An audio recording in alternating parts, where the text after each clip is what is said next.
Always the most awkward part. All right, hello and welcome to Swing It and Ding It, an iHeartMedia podcast, sponsored by Comcast Business, introducing ultimate speed for business, the fastest internet plans yet from Comcast Business, powering possibilities. Also, DraftKings Sportsbook, as we are in week 0 of college football, so DraftKings is getting ready to fire up for sure with college football season.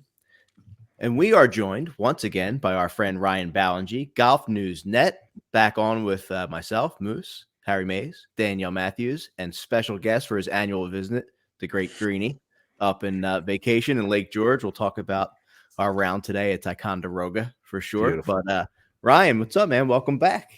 Thanks for having me on again. How are y'all? Doing great, doing great. You never really have much going on. You're just kind of, not too busy. Yeah, always expanding the network. That's right. Just going through life. That's all. That's right. Well, give us an update on where things are and where things are headed. So in about 2 or 3 weeks, depends on when the programming gets done and the QC gets certified and all this boring technical stuff that you don't need to know about. But basically, the GNN TV network will debut in just a few weeks' time on streaming services. We'll have about a handful to start, pick up a couple right after. Once we kind of go through the process of having to show them that the channel is a real thing, they're not putting on some fake 24 hours of black screen. And then it'll be on our website as well. We'll have a revamped app for Roku and for Amazon Fire, so you'll be able to watch the channel 24/7 through those means as well. Make it pretty easy to access. And then hopefully by January of 2025, at least Q1 of 2025, we'll be on most of the kind of A-tier streaming services, your Plutos, your Samsung TVs, Vizio TVs of the world. Make this as accessible to as many people as possible. But at least the outset will be in front of somewhere between 30 and 40 million users. Screens, I guess is the right way to say it. I don't know, but that many people per month. Sweet. Man, that's incredible, man. I mean, you did the radio thing. Now you're expanding into TV and video and everything. I mean, how long before you start bidding for PGA Tour rights? I mean, this is huge, man. I will never be in the 3 comma club, so I'm not worried about that. But what about the Maryland Amateur? It's funny you say that. It's been really cool over the course of this experience of trying to build this thing. It's been about an 18-month project from conception to what will ultimately be the reality.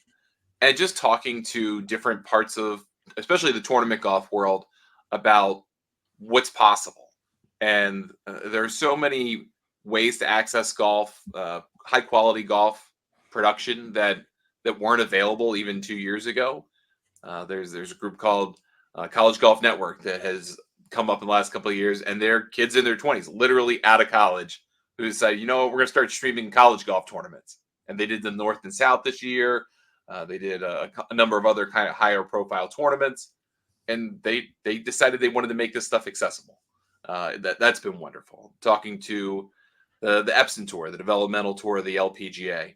They're so keen to get their players out there in front of more eyeballs and are really open to lots of different ideas about how to do that, whether that's streaming tournaments, whether that's making documentary series, whether that's just talking with talk shows like this one or ones that we'll do. It's really fascinating to have seen the people's response from different parts of, and not just in the United States, from Europe, ladies European Tour, from the PGA Tour of Australasia, Sunshine Tour. All these different tours are really interested in trying to connect with an audience in a slightly different way than we've been doing in the past in terms of golf broadcasting. Ryan, what does your day-to-day look like trying to just keep up with golf and put out enough content continuously for all these platforms? It feels, I've learned to adjust. When the radio launched, so it'll be 2 years for the radio in 2 months' time. That feels like that was a whirlwind. And even the first couple of weeks of kind of setting that up, I felt, and I told my wife this at the time, I felt extremely overwhelmed because it was something I didn't know how to do. And I had to kind of teach myself how to do it. And then, okay, well, you adjust to doing that. Well, the same adjustment's going to have to happen here. I don't have I know what I'm going to do, but I don't know how I'm going to do it. So kind of putting all that together was, and will be an adjustment probably for 5, 6, 7, 8 months next year. How do you And teach yourself? We had Fax on last week, and he said he's still a student of the game. He was talking about how he listens to Steve Sands saying, "Hey, give it a break. Just let it breathe." Like, just still learning. How are you learning? I love research. I love learning just anything. It could be the something dumb in a museum that's just on a plaque. I will sit there and read that plaque until the end. My wife's like, "Can we move on?" I'm like, no, I'm learning something about the Austrian-Hungary conflict. That I'm that kind of person. Oh, that was a bad So one. I will go a long way to try to figure out as much as I can from what I can figure out, and then just ask for help. You know, it, Yeah. there's it, the thing I've learned in 20 years of trying to be a media person is if you're willing to ask politely and genuinely, a lot of people will give you a lot of great advice. No doubt. And that has in every walk of life. And Spaxon talks about broadcasting, talks about learning, getting better at golf. I mean, you name it. If you come to someone earnestly looking for help, they'll give it to you. And then hopefully someday you can repay them with help that maybe they need from you and whatever your expertise might be. No doubt. So we definitely want to talk about the playoffs, but it's interesting if you saw, I'm sure you posted about it.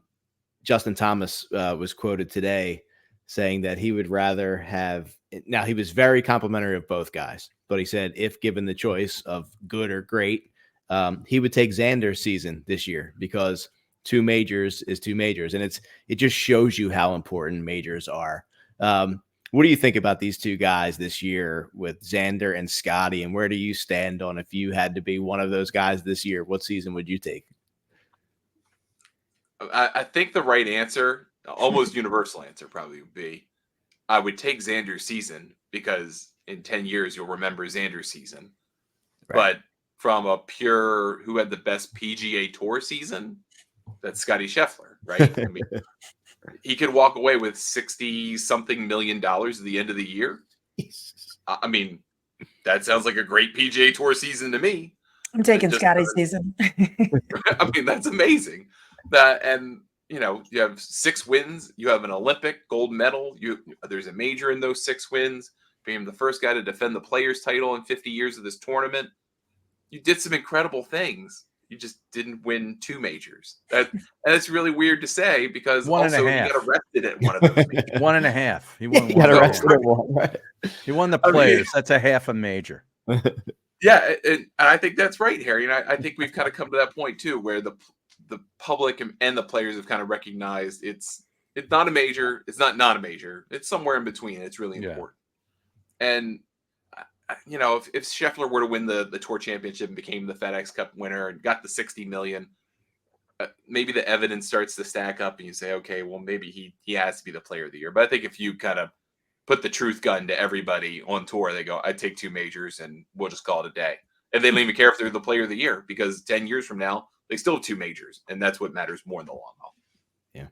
So you think Xander could be the Player of the Year right now without even winning the Tour Championship? Yeah, I think so. Really? I mean, I think Wow. I look at, a couple of instances, but I think the first I look at is Patrick Harrington. When in 2008, he won a couple of majors, right? Tiger was on the shelf. I mean, he won the U.S. Open on one leg. He was clearly the best player that year for the tournament time that he played. I think he won practically everything he looked at in 2008 until he broke his leg. And yet still, his peers said, well, Patrick Harrington won 2 majors. Sorry, you're not the Player of the Year. But then you had the opposite. I mean, you've had that happen with Brooks Koepka winning a major, and still Rory McIlroy was the Player of the Year. So you've seen it go both ways. But I think the players, especially now in the world where live exists and not everyone gets together all the time, those tournaments have even more importance than they did even 3-4 years ago. Well, that's a great segue. You tweeted out a new PGA Tour and is Live Golf done. Talk to us about Live Golf and what you were sharing on X today. So there's this Financial Times article, and again, I'm a kind of geopolitical nerd, so apologies. But I saw it from Eamon Lynch, and I was on a plane, started reading it, and basically, it's the gist is that the Saudis, I mean, they have an incredible amount of money, right? They've got $1 trillion sitting in an investment fund, and some of it's been spent, and much of it's been invested, and for a lot of that time, it was free money. I mean, Liv's free money. They're just like, here's $5-10 billion, do what you want. Good luck to you. Let's see what happens. And they've obviously gotten little to no return on that investment, financially speaking, at least. And so that is the backdrop or the front drop for what's happening with the Saudi Public Investment Fund, where they're really going to start to tighten up what they're doing with their money, where they're not just going to throw it at stuff and just see what happens. They divested themselves of Carnival Cruise Line. They've divested themselves of some other things. They want a return now. They want a right. return. They want return. Yeah. Right. Yeah. They want to be a rational investor. Give me my money. Yeah. Yeah. Where's my money? Yeah. And so they also want return, but they also want something tangible to happen in the Kingdom of Saudi Arabia, which, hey, if this is the Saudi Arabian fund, that seems pretty reasonable. So Liv doesn't do either of those things. Liv doesn't make any money, and it doesn't really bring anything to Saudi Arabia except the one tournament that if you ever watched it any year, even when it was on the DP World Tour, there might have been like 500 people there. Yeah. So why are you spending all this money on something that 3 years in just isn't connecting with people in the way that they'd hoped? Do you have any idea on what the Live contracts, if any, like what they look like for the players? Like, is it guaranteed money for how long? I can't recall. Yeah, some of these guys have to be close to getting out of their contracts. That too, Harry. So the guarantee contracts, they range. Some are 1 year, some are 2 years, up to 5 years is the most I've seen as a contract length. Wow. And that's kind of like Dustin Johnson and Phil and like the early adopters. But all of those contracts have a money up front, and they're all a little different. I've seen a couple different ones. But there's money up front, right? And that got deposited like the second you signed. And then you had to agree to play whatever schedule they put in front of you for that contract duration. Well, some of those contracts are starting to come up. Third season's about to be done. And they might say that this is their second season because it was the Invitational, but this is year 3 for a lot of people. And so they've been told, we're not going to re-sign you with a $40 million signing bonus, Pat Perez. You can come and play. We're happy to have you, but we're not giving you that. You might rather have Fat Perez at this point. You know what I'm saying? You're probably right. You know, he gets more clicks on social media. That's true, but Pat Perez may need the money a whole lot more right now. But if you're in that situation where, okay, well, I'm not going to get all this money, guaranteed money to show up on Live anymore, then you start to have to weigh the benefits, right? I mean, Live can anytime decide we don't have $25 million purses anymore. We have $15 million purses. They could do that tomorrow when or when the season ends. It's up to them, right? And then if you're not getting any money up front, and you could basically be subject to getting kicked out of the league with one bad season, all of a sudden trying to go back to a Pat Perez trying to go back and go play the Champions Tour, doesn't sound like such a bad idea, right? Go pay a little fine, say you're sorry, go play some Champions Tour events, get some guaranteed money, maybe you win 1 or 2, you get that really sweet pension back. All of that stuff kind of starts to become part of the equation, I think. And for a younger guy who has a whole career ahead of them, I'm thinking Caleb Surratt, I'm thinking Eugenio Jakara, David Puig, a lot of guys who play on Live, they're younger, who have developed into something. They have to weigh, is this a viable long-term thing for my career? Or can I try to go get on the PGA Tour? And there's not guaranteed money, but the money available there is going to be there and going to be there for the long haul. Yeah. So let's we'll talk about the playoffs. Hideki had a pretty wild wild weekend. While leading up to it, he had some issues. Wild week. Travel issues. He's up 5.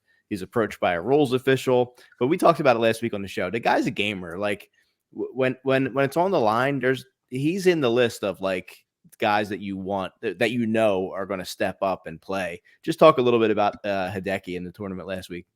Really cool for him. I mean, just and it gotten away from him too. I mean, that was Victor Hovland's there for a minute, and then it wasn't. And just to clutch up, right? But just to clutch up like that on 17 was awesome. I mean, he's had a really good season. It just hadn't really netted into something victory-wise yet. Obviously, Riviera was great to break through for the first time since I think Zozo or Masters. I don't, but in a while, and then to get that kind of, I don't want to say like a pity prize, but $3.6 million is not a pity prize, but the makeup for not winning the gold medal at the Olympics. That's a great couple of weeks. I mean, Yeah. how can you not feel like he's got all the momentum going into this week at the BMW? And almost kind of feels like maybe Victor Hovland last year of, all right, well, he went and closed it out the last two. And then you had Lucas Glover at the front end with the Wyndham and Memphis back to back. Maybe that's possible here. I mean, you just have to be good for 3 weeks, not even 3 weeks, 2 weeks, really, if you're in kind of Hideki's position going into the playoffs, where now he's solidly into the top 3, 4, no matter what happens here this week. He's going to have a decent chance to win the $25 million because they're playing a net tournament next week. And he's in great shape. It was really cool for him to get that done. What did you think about that possible rule violation, which I thought was ridiculous, to be honest with you, because that place was so wet and soft. I mean, you're making these divots, ball marks, what have you. It wasn't even in, close to his line. He goes up and tamps it down, which is what I would have done too, because you're trying to do it. Well, I guess he was in the last group, but I'm doing it for other players behind me. Whenever that happens on a soft place, like at the fourth hole at our place, you come up short, it's going to give a big, I'm going to tamp that down for other people.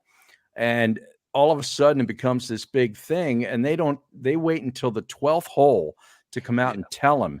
And then he goes bogey 12, he bogeyed 14, put it in the water. He doubled 15, which is an easy hole. It obviously shook him. And then he all of a sudden he makes par on the easy par 5 16th, and then goes birdie on 17 18. It was unbelievable. It's almost like something clicked. Like, all right, you got to get over this. You're going to lose this tournament.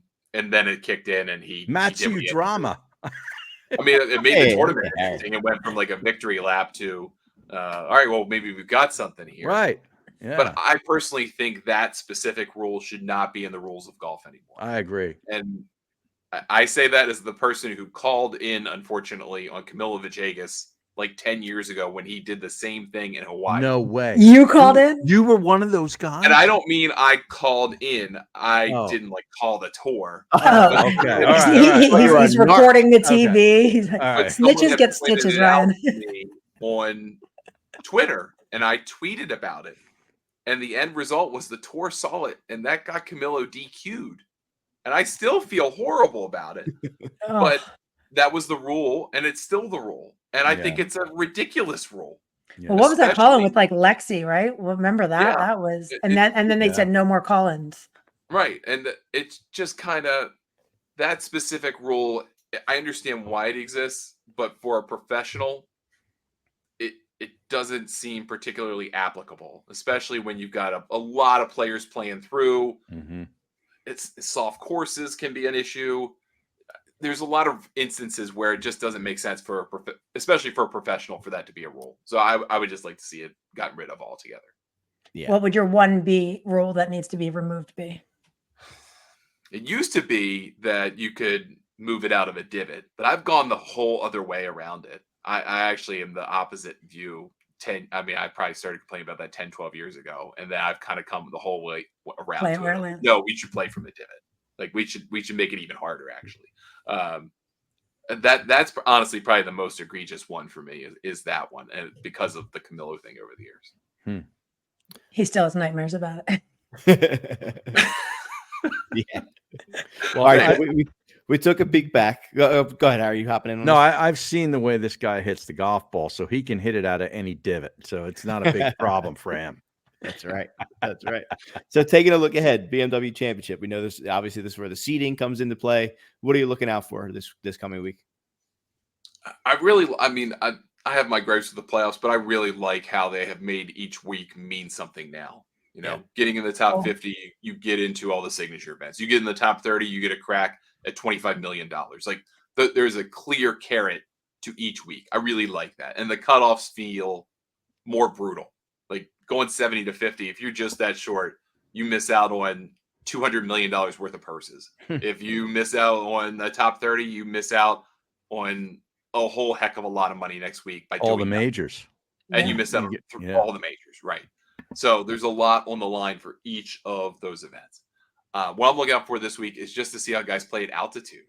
I mean, we haven't had a tournament like this on the PGA Tour. I mean, we have TPC Colorado on the Corn Ferry Tour, and it's an 8,000 yard course, and they play at altitude, and it's really cool. But we haven't had this on the PGA Tour in 18 years, I think, at least at Castle Pines. I mean, they had at Cherry Hills, I think, a decade ago. 06, I think, is the last time they've had at Cherry Hills since. But Castle Pines, I used to love watching the old International because it used to be Stableford, and it was at elevation, and it was different. I'm really looking forward to seeing. And I understand they've done quite a bit of work to the club too, so I'm really looking forward to seeing that, and just the kind of eye-popping numbers we'll see this. Like McIlroy's hitting a 370 in the air this week, and I know that's once you put in the context of 80, 100 yards, that's not so big of a deal, but the eye-popping numbers are going to be really fun. He'll spin a few wedges off the green. Don't worry about it. What's that? Which we're seeing Brandon Matthews out there this week. Oh my God. I caddied for him in Colombia at elevation, and I was like, I don't know what club, like Colombia, South America. Yeah. At elevation. Yeah. Wow.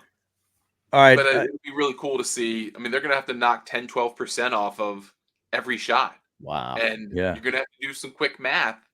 And with a lot on the line on Sunday, your caddy's going to mean a whole caddies need calculators this week. I was going to say, who has it harder this week, players or caddies? Caddies got a lot to think about. And you got to think about just normal stuff, wind, adrenaline, situation, all those things that go in a regular golf shot. And oh, by the way, subtract 12%, 10%. They'll just do 10%. And then time of the day, flight of the ball. Yep. Right. Yeah. There's so much that happens at elevation that doesn't happen at sea level. It should be so much fun to watch. Greeny was trying to have at Lake George today, but the calculations were not calculating. Calculations were not calculating. Ball was not going anywhere. Bryson would have it all figured out. Oh yeah. No doubt. He just bring a graphing calculator. Yeah. All right, I got to ask you, Ryan, because last week, they're in Memphis. They go to Atlanta next week. It's hot as it's like jungle heat. Okay, these guys. We saw Lucas Glover with the swamp ass last year. Through the khakis. I don't need to see that. Where are you on allowing these guys to wear shorts if there's a triple digit index heat, like a heat index of over 100 degrees? Shouldn't they be allowed to wear shorts? Because I think I'm there. I'm totally on there. I've been there for a long time. Everybody I've ever played golf with has seen someone play golf in shorts. And no one's like, hey, that's not cool. You should be wearing pants. Right. No one does that. I love slacks. Don't get me wrong. I love when I get to wear them. That and I love fall golf in pants. I don't know. I feel like I have to disagree though. Like I like pros in pants. I think it like differentiates. Like when I see them in shorts, it's still weird to me. But I'm also like, I still have the same thought process. Like if I see someone wearing jeans at a club, like I can't. So I think I'm more like old school. Like I think pros, I think they belong in pants. Like, I don't know. It's just part of the uniform, if you will. And I think it's weird seeing them in shorts. There will be pros who just say, I feel more comfortable in pants. I don't care if it's 110. I'll still wear the pants. I'll deal with the swamp. I would give you the option. I mean, the DP World Tour has had a policy about this for like 5-6 years. Like DP World Tour has had this thing of like, if it basically that rule, like what you just said, Harry, if it's like the heat index is above 100, you can wear shorts. Like, especially for like the South African events in November and December where it's their summer and it's freaking hot. You see guys wearing shorts. Yeah. No one stops sponsoring the events because dudes show up in shorts. Right. I mean, there are a lot of guys with some funky tans, but right. No one's walked away. So I'd be fine with it, especially if they're not going to do what I think they should do. And that is shop out the playoff events and take it to different cities every year. I agree. No offense against Memphis. I love Memphis. I've had a great time there. Right. But Memphis is not the city to host a playoff It's event. a jungle in 70 August. best In It's August, unbelievable. I've been there to that tournament. It's absolutely unbearable. You- Yeah. So you maybe could it lies be- on the tour then, just improving their schedule, trying to get Yeah. it more I mean, appropriate. especially in a world where they've got this multi-billion-dollar investment stuff. Go do what WWE does and go to Indianapolis and Cleveland and name these cities and go, hey, can you give us a favorable deal? We're going to bring a whole lot of visitors and money to your economy. You kick back us some money for charity or whatever it needs to be. We'll bring playoff event number 1 here in years 2028, 2030, 2032. This event goes to this city B in these years. And Yeah. if they did that, I feel like that'd be better for the Memphis event. But BMW kind of does it now anyway. Like it's Yeah. coming to They moved Philly, it around. Philly would welcome them. Yeah. A Philly course will take it. Now, Moose and Greeny, were you in slacks or shorts today? Slacks. Slacks. Yeah, it was like 60. It was like 50, Beautiful. 59, 60 this morning when we went out. I love it. Hoodie to That start. sounds ideal. Oh, Yeah, Awesome. perfect golf weather. tremendous. All right, well, Ryan, we'll get you out of here with this. We got who do you have this week? Who's gonna take this down? I kind of think it might be either Tony Finau or Sam Burns. Wow, I like Wow. Burns Oh, my. too. Yeah, I can't Oh, deny it's a home game for Wyndham. We don't have any love for that. I do, but I think been in- something clicked after that bad first round at the Olympics. Like almost like pride clicked in. Like this stunk. Yeah. I gotta be better. And then he's been better. Yeah. But Sam Burns has been good for like 3 months in a row. And I feel like Sneaky good. nobody's talking about it. Under the radar. We talked about that And a little yes, bit this ago. is Bermuda. I know this is not Bermuda this week, but he's been playing such spectacular golf. I feel like he's ready to do this again. When you're hot, you're hot. awesome, love it. TheGolfNewsNet.com. Make sure you're following at Ryan Ballengee, the Golf News Net. You read it, you hear it. Soon you're You'll going to see see it. it. That's right, all over the place. Congratulations. Looking forward Congrats. to what you have coming up and everything else you got going on, man. Thank you. I appreciate it. Thanks for having me on. Yeah, thanks for got coming on. Thanks, Ryan. Let's take a quick break. We'll be right back. All right, welcome back to Swing It and Ding It, the great Ryan Ballengee. A lot going on over there. Yeah. Oh yeah. Little radio, newsletter, website, now TV. going on TV with a bunch of different All the streaming things. services. So make sure you check him out. Does a really good job over there. So we talk a lot about Philly golf on the show. It's no surprise. We get a lot of crap for where the courses are, that we only talk about private clubs, all that stuff. But whatever, we have to do what we have to do. Wait a second. We get crap? Oh, yeah. Where are the reviews? I want to hear these reviews. Well, just on social media, like on Instagram, people will respond when we post The stuff. keyboard gangsters. Yeah. Oh, Yeah, okay. all you guys do is no one can play these courses. But I mean, that's what we're talking about. The great courses. What the entire world talks about our courses here. Not to say that we don't talk Right. about. We think we talk about a lot of different courses on this show. But be that as it may, who cares? But we thought it'd be cool to come up with our top 10 list. Like what really is the top 10 Philly golf courses. And again, we're going by the Golf Association of Philadelphia. Yeah. We're going to pull in probably the shore, out a little bit west, wherever we want to go. So we thought it'd be fun to come up with our list and to do it. It's a time of year for drafts, right? It's fantasy football Right. drafts. So let's do our own draft, right? And I'm going to go Let's in do the it order live. of the screen that I'm looking at. So we're going to go Danielle, myself, Greeny, Harry, and we're just Okay. going to come up with our top 10 list. So Danielle, you got the number one pick. Who is I'm it? on the clock. Yep. I mean, I feel like I speak for everybody, and we confirm this that it is within the gap, and it is a Philly course. I have to say, it number one is Pine Valley. Yeah. All right, PV for the 1 seed. No doubt. All right, so this is tough for me because I've actually never played it, right? And I feel like that it's hard to put a course in your top 10, but I feel like I feel like I know that it would be. Yeah. So for me, I have to go Marion. I have not played it yet, but you have to go Marion in a 2 seed. That was my number 2. Greeny? I'm a Tillinghast guy, so I got to go me cricket. too. Got to go cricket. Right down my Now, the list. Wissahickon course, obviously. All day. Yeah, cricket. I love yeah. cricket. I love cricket getting in the 3 seed there. It's pretty good. Harry? Well, I'm a Donald Ross guy. So I'm torn here because I played Rolling Green and I love Rolling Green. It's probably my Great favorite logo place too. to gonna play be that on the I've list. played on the list. But do you put Aronimink ahead of Rolling Green? And it's a Donald Ross. It's a classic. They're bringing the PGA there in a year or so. I'm torn here, guys, but I'm going to go Rolling Green. Hey. Then I'm gonna have to come in with Aronimink. I mean, that's so simple. And Aronimink was my 4 slot anyway. So it's like when somebody leaves a running back on the board, and you're like, I'll "Oh my take it. God, I got to Yeah. jump on that guy." I can't believe they didn't take this guy. All right, Greeny. my lineup's looking Am I good. up or you up? No, you're up, Moose. I'm up. Yeah, I'm Yeah. sorry. Oh wow, that really throws a monkey wrench into things. I'm gonna go Union League National. Oh, Down the shore, the new I'm gonna one. go down the shore, Union League National. Hurston Fry, love it. Well, BMW's this week, right? Yep. Where was the BMW played 2 years ago? Philly, right? Wilmington's South Course, Wilmington. Wow, Wow, we got a little Delaware representation. that was on my Like it. list. really? That was on my list. Yeah, it was on my list. But I'm gonna have to go to the U.S. Open where the women played out at a Flynn course out near my hood, Lancaster Country Club. Say it right, Harry. Lancaster, not Lancaster. It's Lancaster. I definitely say Lancaster.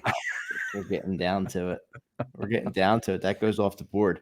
Now, I will tell you, in my top 10 list, there were Jeffersonville, Glen Wait, Mills. did we get all 10 in? No. We No, still no, have no. 2 more left. We have the last 2, but I just wanted to throw that out there. Obviously, the Yeah, Legacy Club, my home I was course. going to say have to the put in home there. courses I thought were kind of excluded from this list because there's the bias there. Right. You're not going Right, to right. You know, Saucon Green in my Valley. backyard, Yeah.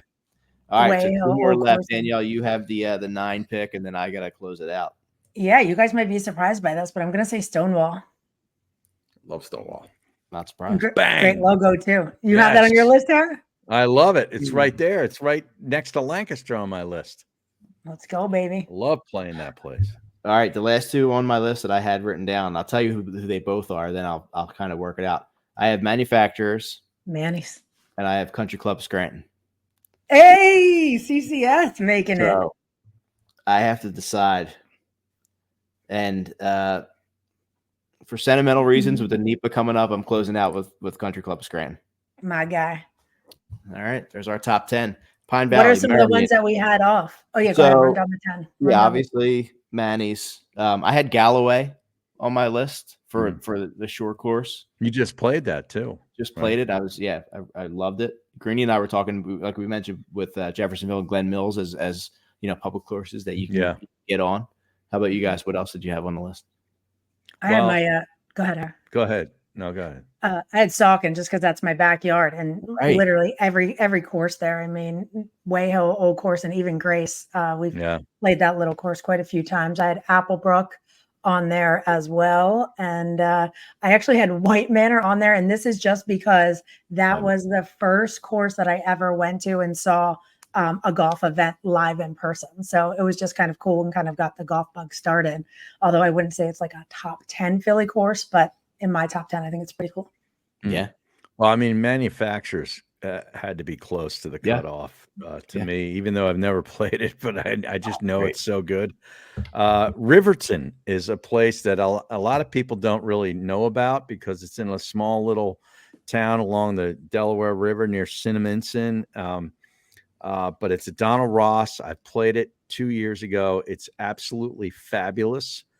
So I'm a Donald. I love Donald Ross stuff. So that's close for me. White Marsh. What about White Marsh? I mean, that's a great spot. And Philly Country Club too. I mean, a lot of people forget about that place. Yeah. All right. What about Harry? No Lulu. No. Well, Lulu in 1912 are special to my heart. Yeah, that's 11 A and B. Yeah. We have an embarrassment of riches, as Moose said, I don't know how many years ago. And that's exactly the truth. We have so many great golf courses, whether it's public or private in this area, Philly that golf, we're very lucky. All right. So to recap, the Swing It and Ding It top 10 Philly golf courses: Pine Valley, Marion, Cricket, Rolling Green, Aronimink, Union League National, Wilmington, Lancaster, Stonewall, Country Club Scranton. And what are we doing with Solid. this? We'll see. I heard our buddy Ryan Gano might have some opinions about what we talk about on this show. So I feel like a few no people opinion. might have opinions. Yeah. He never has an opinion. Yeah, no, not that guy, right? Yeah. If he's got something to say, he could say it. He knows where to find us, as they say. You know what I'm saying? Yeah. All right, so let's talk about our game. Harry, talk to me. Where are we at? I know we had some crap weather. Yeah. Where's the game? Where's the game sitting these days for you?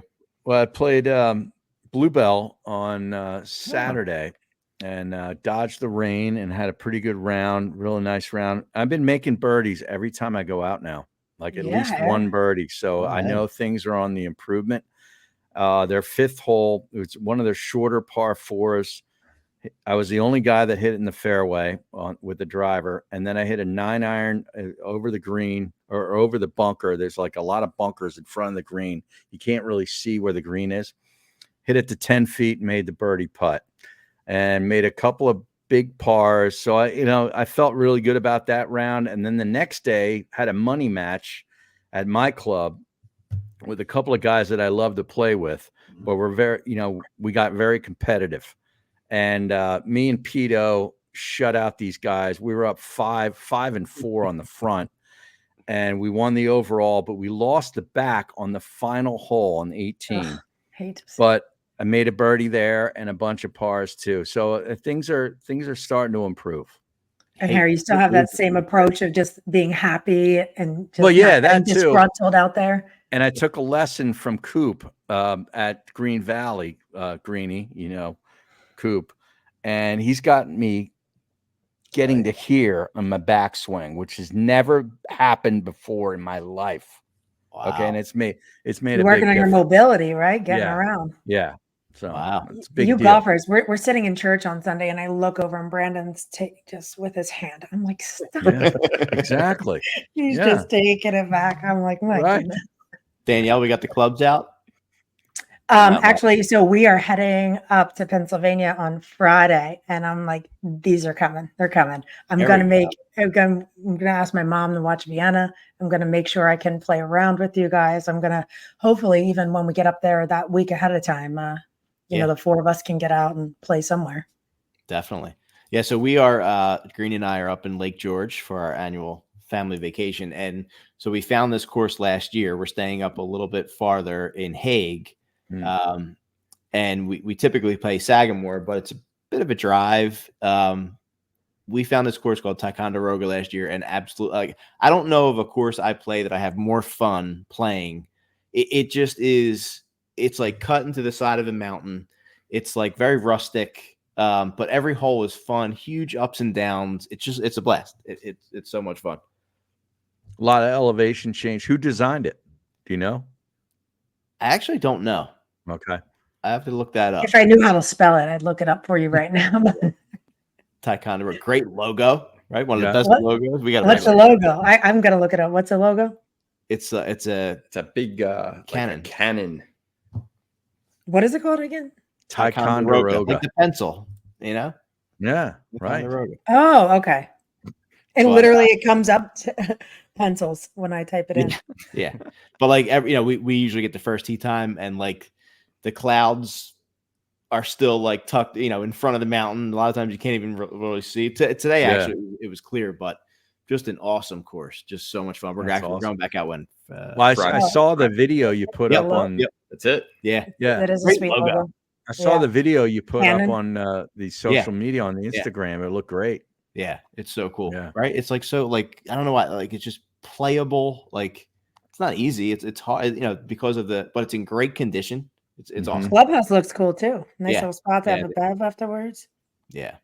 Yeah. So we'll be back out there on Friday. Looking forward to that for sure. Danielle, you have any tea to spill? I mean, you spilled some tea a while back, and now people are catching on to it with a guy named Jordan Spieth. That's for sure.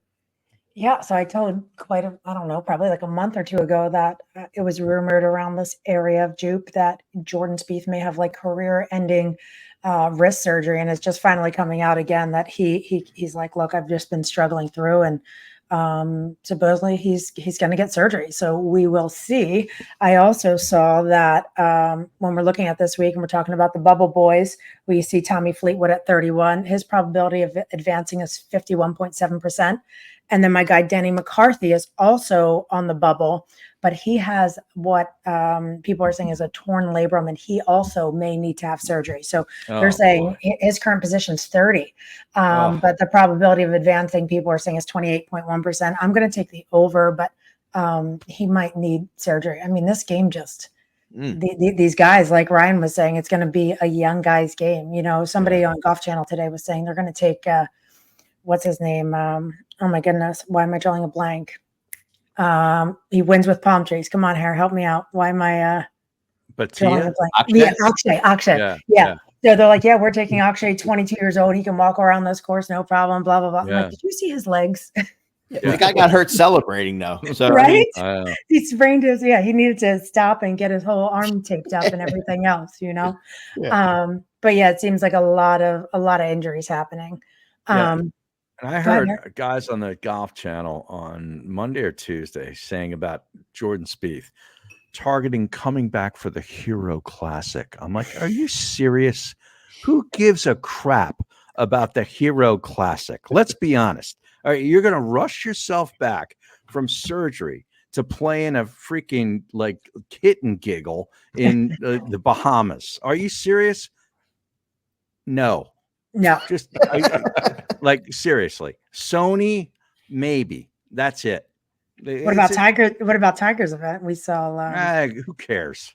Seriously, you got to think about the Masters and start thinking about the PGA in May to finish the Grand Slam. Like, seriously, the Hero Classic. Oh yeah, but that's where what's his face came back. I can't think of anything today. My brain's just not operating. It's a joke. Who just had the back surgery? He's in playoffs. Zalatoris. Yeah. Well, he came back at the Hero. Yeah. A little warm up. You know, and now he's sitting here this week.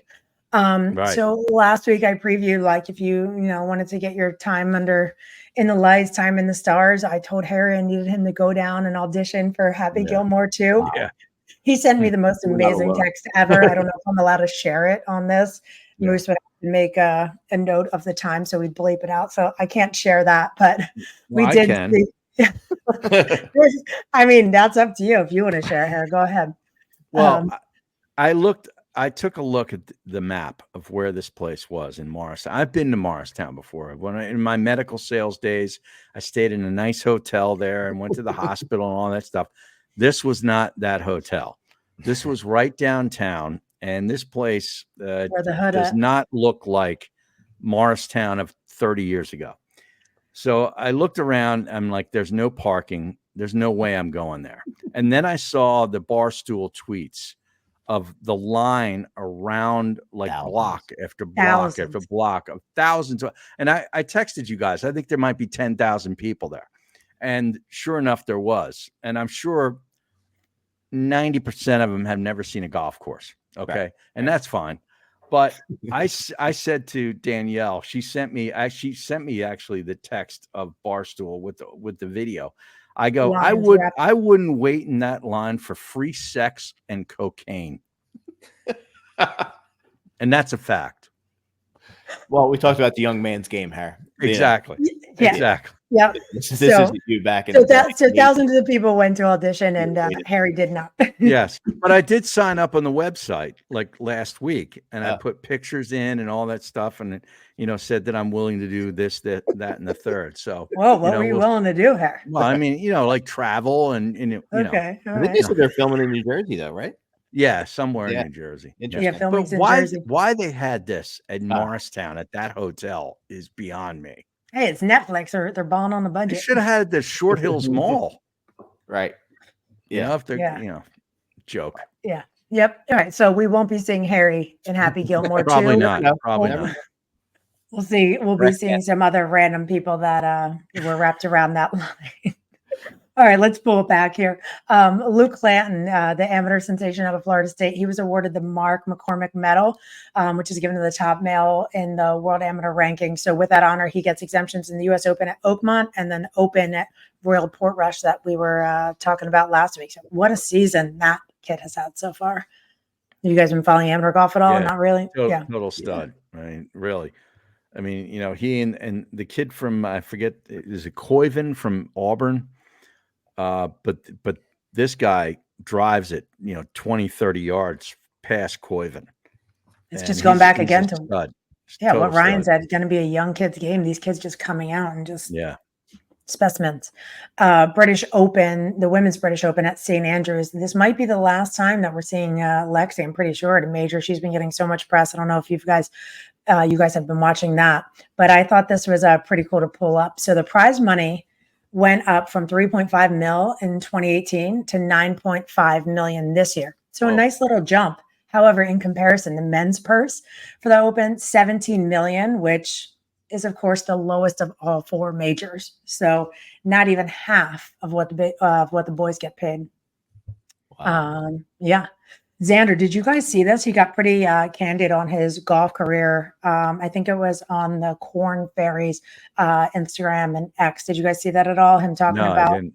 Yeah, it's pretty cool. So anybody listening should go and try to find that. He talked about like his patience, how at one point when he was on Webb, now Corn Ferry, that he was paying his caddy more than he was paying himself, sharing hotel rooms with his caddy, like how annoying it was and how he's just like disgruntled and everything else. And then, talked about how qualifying for the US Open, obviously, and playing well there and how the rest was history. He just basically essentially said how like self-realization is like a beautiful thing, but it was pretty cool to have him candidly revisit his struggles just openly. And we talk about it all the time, how it's easy for us to be on this other side and be like, Harry yell at Rory, or us ask why somebody's bogeying or not making a putt. And it's like, these guys lose way more than they win.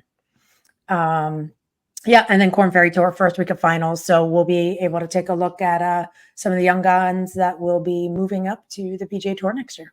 Yeah, I love how you pointed out that I yell at Rory. Rory finished like second to last week. He absolutely stunk. He had no interest in being there, in my view. He looked disinterested in every shot. You look at Max Homa. Did you see him and Kira's walk along today? No, I didn't. No, I did not. Max Homa, DFL. How does that happen? Jordan Spieth's got an injury. He's got an excuse. What's Rory's excuse? I love ruffling Harry's Rory feathers. It's just, I like to bait him. It's just, he just keeps giving me ammunition. Okay.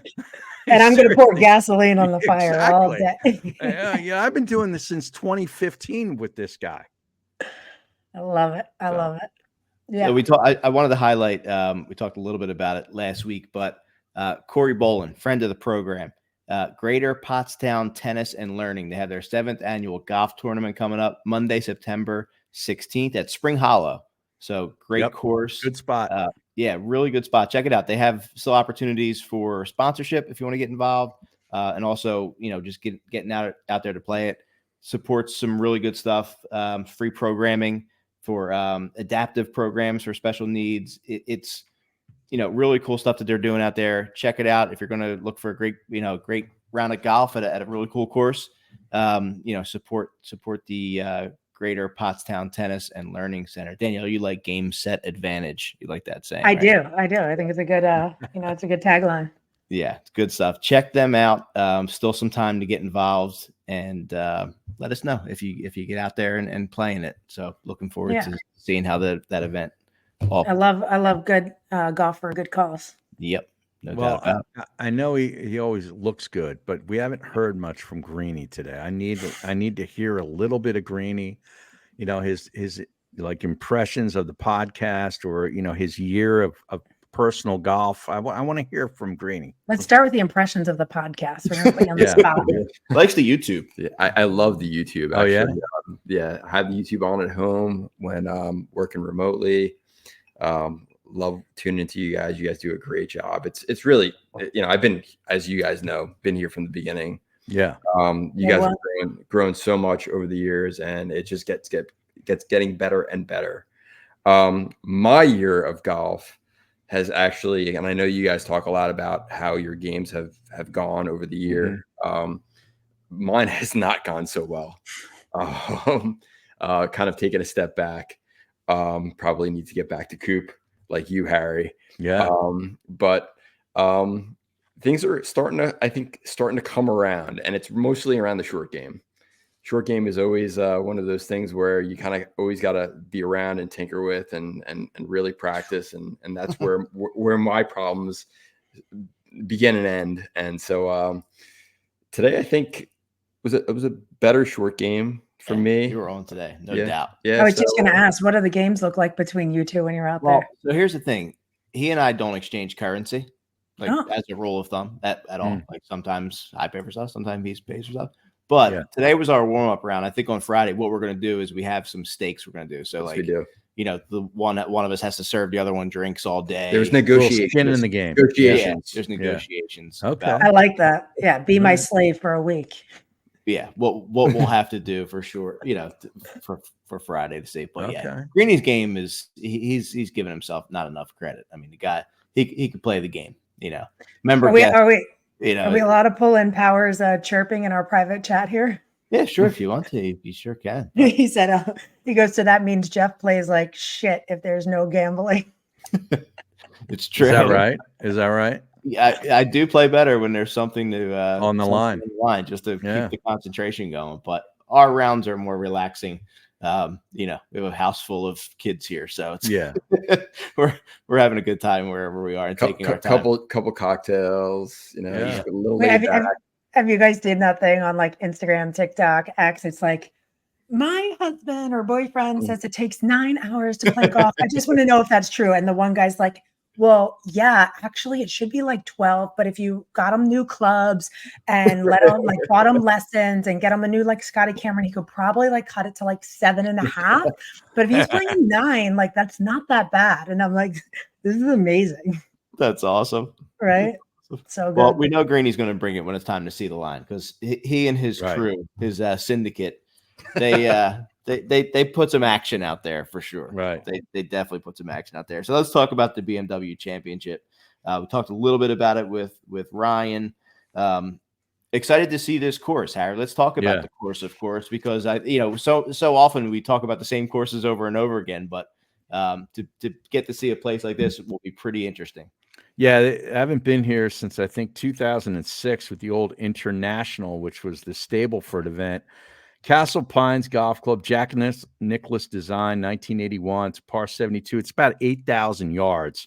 But now think about altitude and everything to factor into that. Driving accuracy and mid-iron game are supreme. It was bought and started by an oil man named Jack Vickers, who envisioned an Augusta in the Rockies. And it's not going to look like Augusta, but it's a really pretty place, man. You're going to look at all these holes are separate. It's not like a Parkland style. There's one hole, trees all around it, big pine trees, flowers, streams, ponds, ravines. It's gorgeous. It's absolutely gorgeous. The par 5 14th hole is where we're going to start. 625 yards, tree line downhill par 5. Generous fairway, but the player must avoid a big grassy wash down the left of the tee. The approach or the layup must be aware of the stream that crosses the pond and guards the left side of the green, which is offset, typical Jack Nicklaus, and somewhat narrow with a bunker long right. The par 4 15th hole, 405 yards, dogleg right. Accuracy trumps length here. Favor the left side of the tee, approach to a large green with 3 bunkers left and a pond on the right, and the green is divided by a big ridge from front to back. Now, here's the best looking hole in the golf course. The par 3 16th hole, 224 yards, 3 ponds and 2 waterfalls that you're going to, it's absolutely beautiful. You might be just mystified by how gorgeous this is. Forget now to hit a golf shot. But you got to play to the left side of the green. The bunker short right. There's a landing area short between the bunker and the water. But man, what a great hole. 224-yard par 3. Par 5, 17th hole. Very scoreable. 533 yards, uphill par 5. Reachable from the fairway. You got to avoid Callie's Creek that goes all the way along the left side of the fairway. An L-shaped green with 2 deep bunkers on the left and a slope from back to front. You miss the green, it's a real difficult up and down. Now, the par 4, 18th hole, finishing hole, 480 yards uphill from tee to green. Aim between the bunkers on the fairway. Greeny knows how to do that. It cants to the left. Approach to the green with a swale in the middle that is protected by a threesome of bunkers, left, right, and back. And a natural amphitheater. The clubhouse sits back there, a big flag, just a great finishing hole. This place, you are going to fall in love with this place. Can't wait. I'm telling you, visually, it's stunning. Wow. Check out Fax's Instagram, that the par 5 17th you were just talking about. I put that up there, I think yesterday. It's just beautiful. Like you said, that lake going up the left, and it's pretty. Yep. Very cool. And our old buddy Chris Hansen was the assistant pro here. Oh, for really? Back in the early 90s, I believe. I didn't know that. Yeah. Hansen, man. Yep. Didn't know that. What a resume on that guy, huh? You're not kidding. You're not kidding. All right, well, let's see the line with our friends from DraftKings. We talked about it. We had our draft. We talked about football seasons here. Have you been hungry for some college football? Well, we finally get a taste this weekend. Don't miss any of the action. Jump in at DraftKings Sportsbook. It's a small but mighty slate of games for Week 0, including a big matchup in Ireland. This is going to be DraftKings' biggest college football season to date. Enjoy the ride now all the way through the expanded playoffs. Plus, newbies get into the college spirit. Here's something extra special. New DraftKings customers bet $5 to get $200 in bonus bets instantly. Score big with DraftKings all college football season long. Download the DraftKings Sportsbook app now and use code DING, that's code DING, for new customers to get $200 in bonus bets when you bet just $5. Only on DraftKings. The crown is yours. Gambling problem? Call 1-800-GAMBLER. In New York, call 877-8-HOPE-NY or text HOPE-NY 467-369. In Connecticut, help is available for problem gambling. Call 888-789-7777 or visit ccpg.org. Please play responsibly on behalf of Boot Hill Casino and Resort, Kansas. 21 plus, age and eligibility varies by jurisdiction. Void in Ontario. Bonus bets expire 168 hours after issuance. For additional terms and responsible gaming resources, see dkng.co/ftball. Wow. Flawless. Great read. Yeah. What a guy. Jeez. Love Boot Hill Casino. Ah, who does it? All right, let's see the line. Wait, what logo you got there, Moose? Oh, that's Pebble Beach. That's Pebble. Yeah. Oh, yes. He did drop some cash in the merch. Oh, yeah. Oh, yeah. There's no doubt about it. All right, let's start with you. Then we'll see what Greeny has. I saw him pull up the for the latest odds. He's getting ready to fire away. Nice. Oh, let's go. I had Hovland last week, and it bounced back for the one and done. He almost pulled it off. I'm taking Ludwig Oberg this week as my one and done. He's plus 2,000 to win. I'll throw a little shekel on that, and plus 330 in a top 10. Bobby Mack is another guy that I was considering, but I stayed away from him for the one and done. But I'm going to take him in the top 20 at plus money at plus 110. Nick Dunlap is a guy who played marvelously last week. He is a brilliant talent. And I think if he pulls off a top 20 or better this week, he can make it to Eastlake, plus 125 in a top 20. And, this is the last week that these President's Cup guys can get considered for non-captains picks. There's no Canadians in the non-captains picks right now. Okay. So Corey Connors better get on the stick. He's number 7 in the President's Cup rankings. Top 6 are automatic. Wow. Minus 115 for a top 20 seems like a lock to me. He's also outside the top 30 for Atlanta. He's at 33rd. So he needs a good week. So take the Canuck, Corey Connors, and I'm taking McCarthy, our guy McCarthy, he's right on the bubble. He's at 30 in the top 30. I'm taking him minus 115 over that Swede Noren. Hey, All right. I like it. Greeny? Well, first of all, I have to say, thank you for not making me have to do that DraftKings Yeah, insurance. yeah. That was crazy. That's after a couple of Can I years. tell Hey, you, that's just Moose impressive. is a pro, man. I mean, Yeah. he's a pro. Yeah. Harry Oberg, I'm on it. Love Yeah. that. Love that pick. Love him this week. This course, and I agree with you. I love this course. I remember 20 years ago when this was on. It was the International, the Stableford. Just a very cool event, cool course. We're playing this mountain course this week. It's just a cool event. It's a cool course. Also, really, really like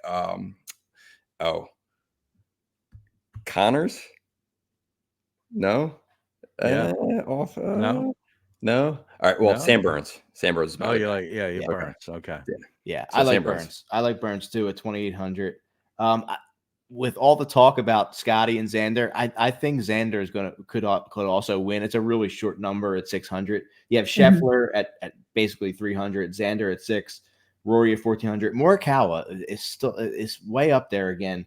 And then Matsuyama and then Victor Hovland right in that 1,800 range. Xander's really short odds at 600. I hate it, but I could see him winning this week to try to put another little period stamp on the resume. Right. There's Yeah. no doubt about it. Yeah. Yeah. What's Wyndham Clark? What's he?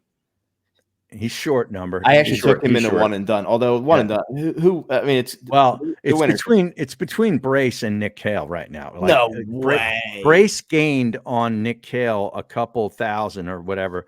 They're very close, and my information is telling me that Nick Cale has taken Sam Burns, and I think Brace is on Wyndham Clark or Aaron Rye. So yeah. I mean, these guys they've used all the good players. Yeah, I mean, it's like, what else do you do? It's going to be unbearable. Yeah. Either way. Yeah. Whichever. Oh, way yeah, I know. I don't want to to send a Venmo to either of them. No. Okay. But I'm going to have to. And you'll be getting texts from the one. I'll be getting texts from the other one. If they win. Right. Yeah. Not good. Danielle, Scotty Scheffler, can he win again? Just to say Xander or what? I mean, yes, he can. The answer is yes, he can. I mean, it is possible. Do I think it's probable? No, I don't. He's not who I'm choosing for this week, but it's definitely possible. All right. How's everything going for NEPA? We ready to rock? You're heading north soon. Yeah, we're leaving Friday. So we'll be up there the better part of like 3.5 weeks. So get a lot of G in the Philly area. And of course, Country Club of Scranton. We're going to get around in our crew here. We'll be live up there. But yeah, it's a grind. The ticket sales for the Harmony for Hope, our kickoff event on Friday, ended today. Moose, planning an event, how that goes. But I'm like, it's like planning a wedding. And we're slated at possibly close to 400. I didn't do the final tallies. I have until midnight for ticket sales to close, but I had 150 people at my wedding. We have like 300 plus coming to this event. And I'm like, what is going on? So it's amazing. We have incredible support. Still time to donate any items up for silent or live auction. Just make a general donation. You have a couple hours, depending on how quick Powers can get this out. We have until midnight to purchase tickets. And then obviously everybody's invited to come up, check out the course and watch the event on the 7th and 8th of September. Awesome. Incredible. Can't wait. Yeah, it's going to be fun. I'm so happy Country Club Scranton made number 10. That's awesome. That's Good right. Yeah, we had to get him in there. Thanks again to Ryan Ballengee for coming on. Thanks again for Greeny for joining his annual appearance. Yes. And we'll be back next week. See you then.